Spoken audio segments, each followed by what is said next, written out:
listening to the Unleash Greatness podcast with your host, Jonathan Mitchell.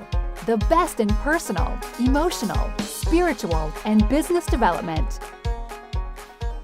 To those of you listening in with your earbuds, thank you so much. It is I, Jonathan Mitchell. This is Unleash Greatness. Today is book review day. So today I'm going to go over the book called The Artist's Way. A really cool book about tapping into your own inspiration. How do you receive inspiration more often and how you control or have more influence on how you get inspiration. Awesome book, one of my favorites as a musician and also in business. This episode is sponsored by naturalmedicinemamas.com. Anything you need, products or advice around natural or alternative medicine, they got the answer. And this is Unleash Greatness for health, wealth, relationships, and self-expression. If you want more from me or more podcasts or whatever, go to unleashg.com and let's go. You can go there for whatever you want to have. Thank you so much again for listening in. Super grateful for you all, and can't wait to share this book with you. Here we go.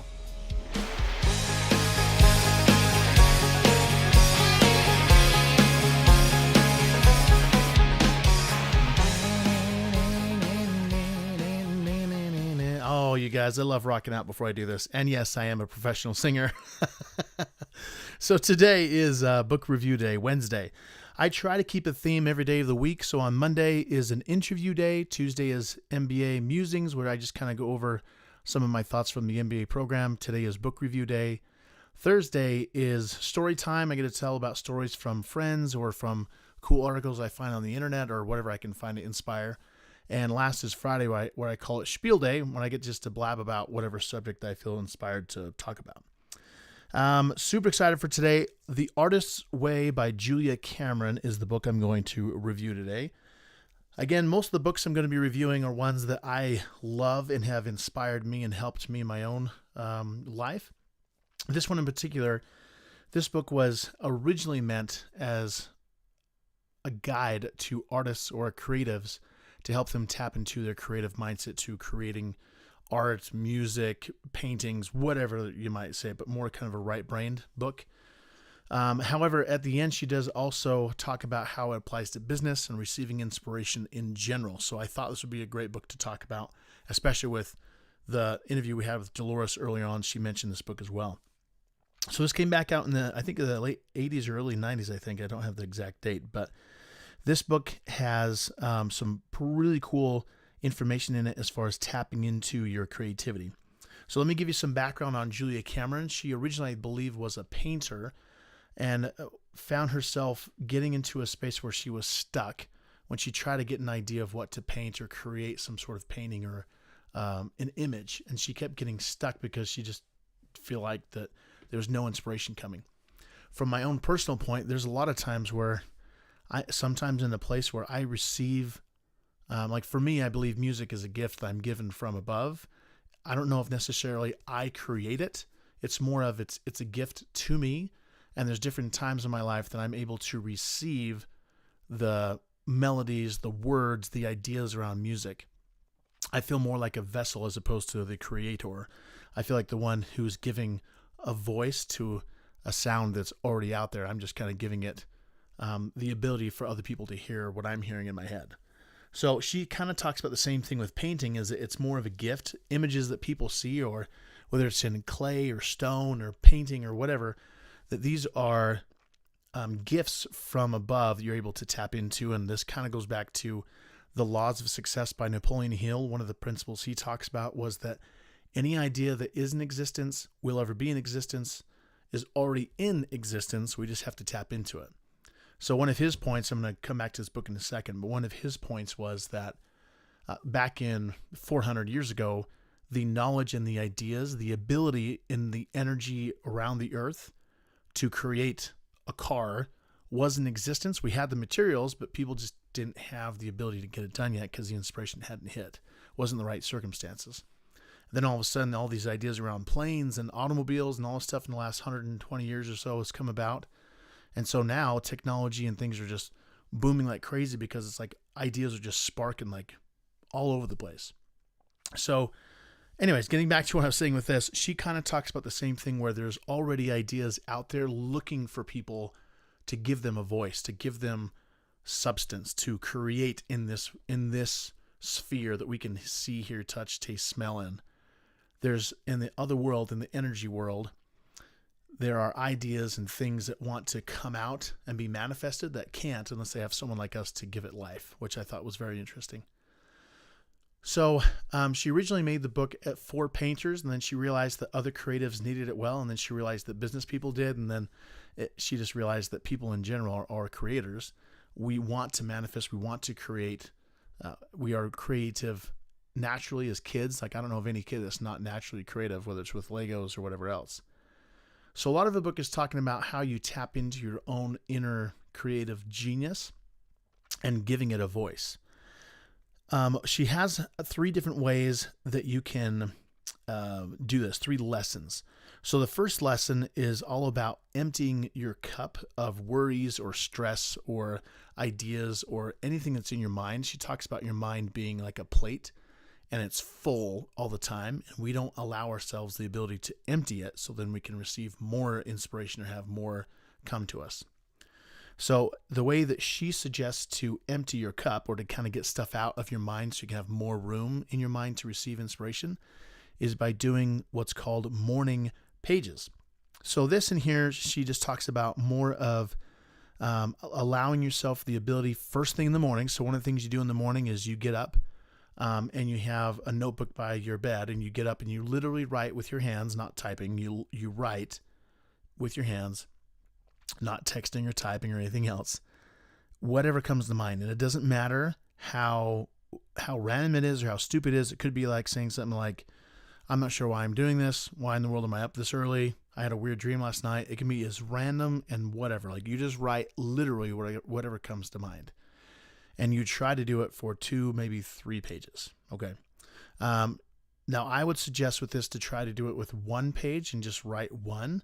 And yet, as you do this more often, you'll find yourself writing more. But obviously, we can't just sit around writing all the time. So I would suggest keeping it to 1, 2, maybe 3 pages max of just allowing yourself the permission to just write about whatever, whether it's what you think you're going to do for the day, any stresses you have. Maybe it's you're incredibly grateful. Maybe it's like a journal entry.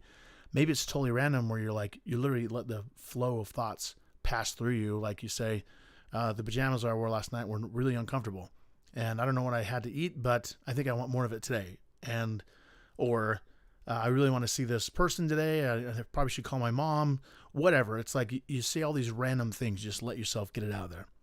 Once again, that is the first lesson, which is giving yourself morning pages where you just write whatever comes to mind first thing in the morning. Second lesson is if you have writers, singers, painters, or any type of creative block, if you're trying to look for inspiration, look to other people to give you prompts of what you should or where you should go. So if you, like, as an example, if you're a business person or if you're like a musician or something like that, you go to a family member or to a friend, you say, hey, what should I write about? What should I paint? What image should I do? What kind of business should I do? Like, you let other people kind of help you, guide you on the way, and let what resonates with you be the thing that sticks out and let you focus on. The other idea, again, is the ideas are already out there. Like, one thing that I loved from her standpoint was talking about Michelangelo and creating the statue of David. One thing that Michelangelo said that she pointed out, and I didn't know this, I mean, I think I did sometime, probably heard this somewhere, but she points out how Michelangelo said that he didn't find David, but David found him, and that David gave Michelangelo the idea to create his own self, which is kind of crazy. One of the world's, as she says, one of the world's greatest artists, he takes zero credit. He finds the idea and gives it a voice. He gives it existence. Anytime he took that block of whatever he was, the stone, he was trying to find the statue, which he knew was in there that was calling to him, which is crazy. This is not just humility. It's a tool to allow yourself being the idea generator instead of the actual person creating it. You are the vessel. The ideas flow to and through. You don't want to get stuck on an idea. You give yourself the ability to have an idea be passed through you and let it come to fruition, and then let the next idea come through you. Let it keep going. One of the examples she said a lot as well was that We as humans, anything we take into us, like we breathe in air, we breathe out air, we bring in food and water, and we let it out. Like there's nothing that comes into us that stays. So she always said we need to allow the ability for emotions to come in and come out, for ideas to come in and come out. Like if you're holding on to emotion, it gets stuck. That's one reason why people get stuck or blocked in their creative flows, because they either have ideas or emotions or something going on. They're not allowing themselves the ability to process by paper or to someone, Last but not least is that the last lesson was taking a time every week where you give yourself permission to create in whatever way that means to you. So she originally said to find something you did as a child to help you tap into your own creative self, whether that's painting or just drawing, whatever you want to draw, or Legos or whatever, anything that helped you as a kid create. Give yourself the permission as an adult to do the same thing.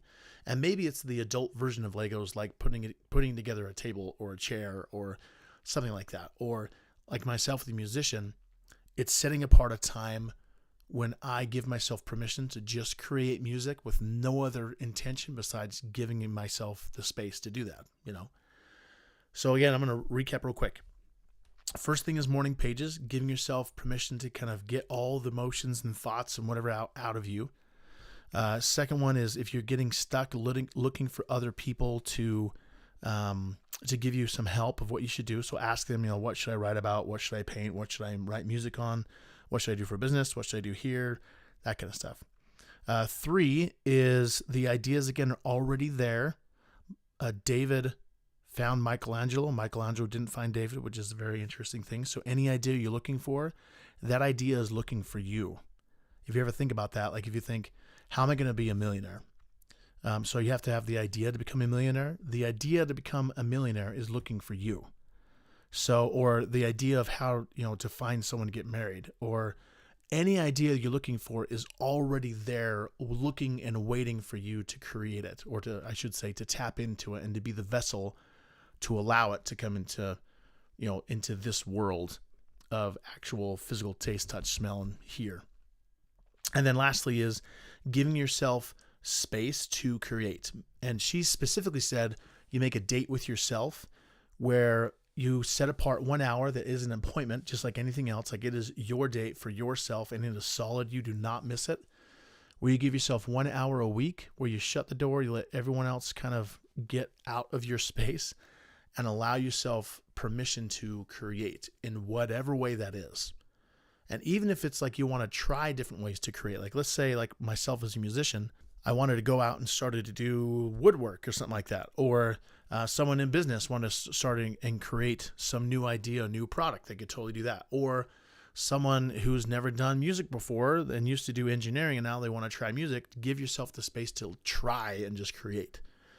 Again, the point is giving yourself the space, the time, and permission to create, to experiment, and to do something new, which again kind of goes with the MBA thoughts I had from last night. Was just, again, experimentation, allowing yourself the privilege and ability to experiment, to create, to try something new. You'll be surprised of what could happen. So again, one more time, morning pages, 1 to 2 pages every morning. You get up and you write whatever comes to mind. It doesn't matter what it is. I don't care how random it is. You can complain the whole time. You can be grateful the whole time. It doesn't matter. Second is, if you find yourself getting stuck in a certain situation or with creating something, ask other people for help or prompts, friends or family, people you trust, and say, hey, what should I write about? What should I make a business with? What should I blah, blah, blah. Third is realize that the ideas are already out there looking and waiting for you to give them a voice, to give them manifestation space so you can create these things. And fourth is giving yourself the space, the time, and the appointment to create, and give yourself permission to fail, because you could come in, like I could come in with music and make a absolutely atrocious, horrible song, but it's giving myself the ability to just come out there. Like I have many times as an artist where I will write a full song, and about 2 weeks later I go, I don't like any part of that song except for this one section. And then I'll take that one section and I'll put it into another song later, and it fits perfectly. When I was stuck in that song, I go, what am I going to do with this song? And then I think to myself, wait a second, I had this one cool part from a song from a year ago that would fit really good here.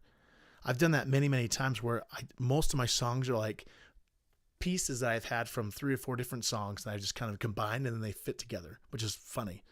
Same thing with any project you'll be working on, painting, stonework, woodwork, business, I don't care what it is, anything you need inspiration on, you'll receive the pieces in different ways and you'll put it together so it makes this hopefully a masterful project.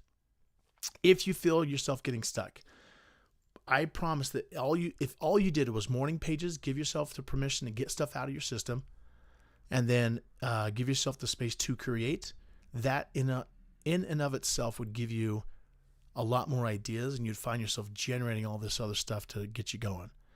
So anything you need help with, any idea you're looking for, empty out your bucket first and then allow yourself the space to get it back from the universe, from out there, whatever the ideas come from, that they can come through you. But your mind has to be open and ready and empty enough to contain the big enough ideas you're looking for. If your mind is full, if your heart is full, if your emotions are full, if you're not giving yourself the space to clear that out, you're never going to receive inspiration you're looking for because you're already full. Kind of like, it reminds me of Bruce Lee, how he used to talk about when someone's talking about his empty cup, and how when he tried to teach people things, he would have a full cup of water and pour more water into it and just tell people, this is what you're doing, is that you're not getting anything because your cup is already full. You can't get any more when your cup is full. You got to empty your cup out and give yourself the space inside of your mind, your heart, and all parts of your body and your life to create and allow the creation to find you and to manifest itself through you, to flow through you. Really, really cool, intriguing concept. So please take that book, Julia Cameron, The Artist's Way. Super cool book. Hope you guys enjoy. Once again, this is Unleash Greatness. And hope you have a great week. We'll talk soon.